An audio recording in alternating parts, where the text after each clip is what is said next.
Всем привет, вы огромные молодцы. Под прошлым видео с большой едой вы побили абсолютный рекорд по лайкам на моем канале. Поэтому продолжаем рубрику, а сейчас предыстория этого видео. Возвращаясь однажды из магазина, вдоль дороги я заметил вольер со страусами. И сразу возле него был магазин, в котором продают страусиное мясо. Для меня это было большим удивлением, так как до этого я думал, что страусов не едят. Раз такое дело, то я естественно захотел попробовать. Но смотреть на приготовление маленького куска мяса вам бы было неинтересно. Поэтому мы заказали целую тушу весом 54 килограмма. И стоит страус очень дорого, а если точнее, то 15 тысяч гривен. Или 36 тысяч рублей. Но помимо страуса нам нужно еще много всего. Поэтому отправляемся в магазин. Мы купили пару острых перцев, 2 пачки шампиньонов, 4 упаковки картошки, также лук, 1 пакет, баклажаны, розмарин, тимьян и очень много разных специй. И последнее – это соль. Ее нам нужно действительно много, целых 150 килограмм. Отправляемся на кассу. Благо, соль недорогая, и закупка составила 2000 гривен, или 4800 рублей.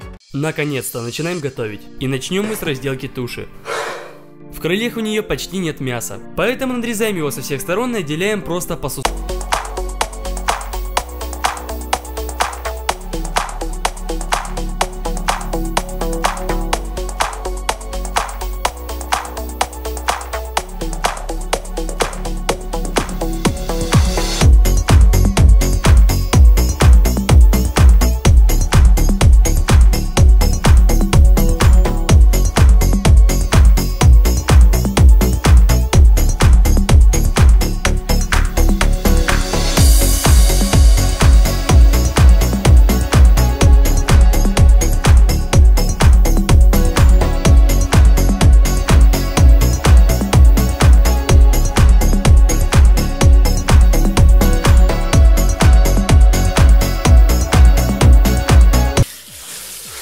Итак, когда все готово, нужно оставить тушку хотя бы часов на 6. Но если оставить на открытом воздухе, то на тушку будут садиться мухи и всякие насекомые. Поэтому возьмем пленку, раскрываем ее.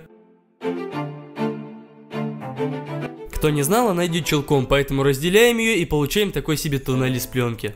Одну из сторон связываем в узел, а вторую натягиваем на стол и сталкиваем тушку внутрь. Все, прокручиваем край и оставляем. Мяса у нас будет много, неплохо бы сделать ко всему этому гарнир, поэтому нам нужны овощи. Сначала разберемся с картошкой. Открываем ее и пересыпаем в тазик.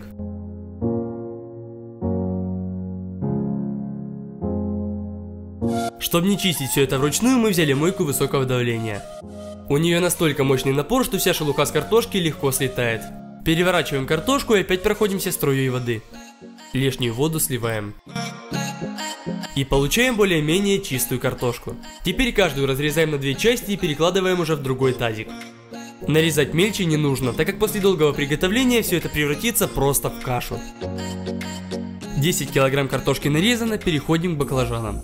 С ними все еще проще, нарезаем шайбами и перекладываем в тазик.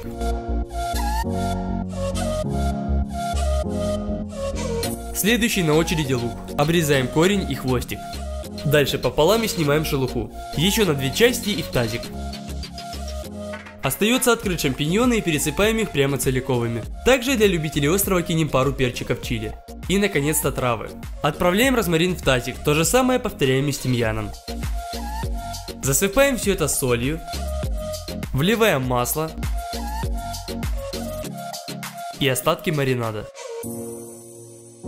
Теперь все это нужно хорошо перемешать. Гарнир подготовлен, и скоро все это будем начинать собирать. Делать это будем на нашем огромном противне. Кстати, батя переварил по углам 4 подшипника, чтобы все это можно было закатить в печку. Итак, разрезаем пленку и вываливаем нашего страуса на противень.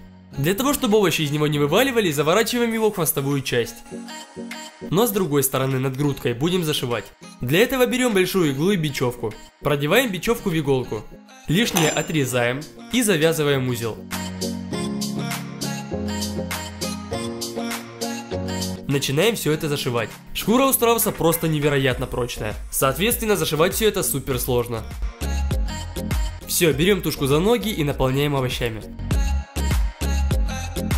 У нас было 20 килограмм гарнира, и влезли они супер просто. Мне кажется, еще столько поместилось бы. И теперь самая сложная задача – шить брюхо так, чтобы наши овощи не повыпадали. Готово. Вот теперь нам нужна вся эта соль. Распечатываем паки и открываем сначала 30 пачек. Каждую из них высыпаем на центр нашего противня. Получившуюся горку разравниваем руками. И перекладываем на нее страуса ногами вниз. Остальную соль мы раскрываем и пересыпаем в тазик. Как только он набрался, заливаем его холодной водой. Перемешиваем, и все это должно быть похоже на мокрый песок. Начинаем все это высыпать по краям страуса. И формируем купол. Примерно через 2 тазика соли до нас дошло, что в таком положении все это не поместится в печь. Поэтому переворачиваем страуса на бок. И продолжаем обсыпать солью. По итогу соли не хватило и пришлось докупать еще 50 килограмм. Итого купол из соли у нас весит 200 килограмм.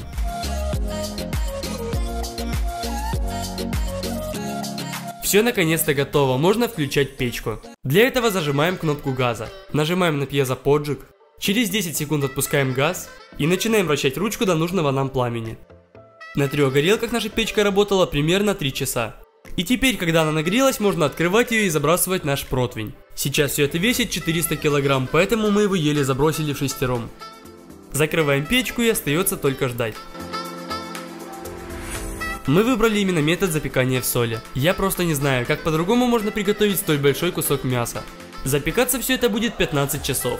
И чем же вы думаете, я скрасил столь долгое ожидание? Правильно, уникальная мобильная RPG АФК Арена. Чем же она уникальна, спросите вы? Ну, например, своей графикой. Она неповторима. Подходом разработчиков к созданию мира и лора этой игры. Каждый герой озвучен, у каждого своя история и уникальная анимация. А еще там играют очень приятные люди, с которыми и поговорить интересно. А если начинать говорить о насыщенности игры PvE и PvP контентом, то это на полчаса минимум. Если кратко, то вам нужно взять 5 героев и прокачивать их по мере возможности. Причем качается они даже когда вы не играете. А еще нужно собирать награды, которые сыпятся на вас рекой. Даже за ачивки типа «Прочитайте историю героев». И это круто. А для моих подписчиков есть специальный промокод для получения различных бонусов и подарков. Ссылка в описании. На следующий день открываем и видим. Из мяса выходила влага, которая проходила через соль, высыхала и образовывала новые кристаллы соли. Выглядит как маленькие кораллы. Вытягиваем нашего страуса из печки. И за все это время соль превратилась просто в камень. Придется разбивать ее молотком. Дальше куски соли отделяем с помощью топора.